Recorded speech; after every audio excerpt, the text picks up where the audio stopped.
వచ్చేటప్పుడు అయితే కేక్ తీసుకొని వచ్చాము, తీసుకొచ్చి కట్ చేసి హ్యాపీ బర్త్డే బర్త్డే అయితే ఈవినింగ్ చేసి వెంకటేశ్వర స్వామి టెంపుల్కి వెళ్ళాము. సో బర్త్డే పార్టీ అయితే స్టార్ట్ అయిపోయింది. కేక్ తీసుకొని వచ్చి కేక్ కట్ చేయడం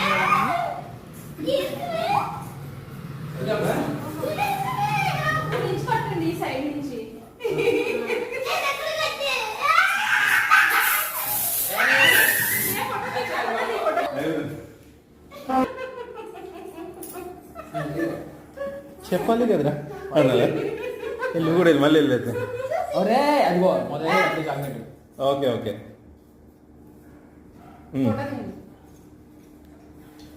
ఆల్రెడీ తినే మళ్ళీ ఎందుకు వచ్చావు?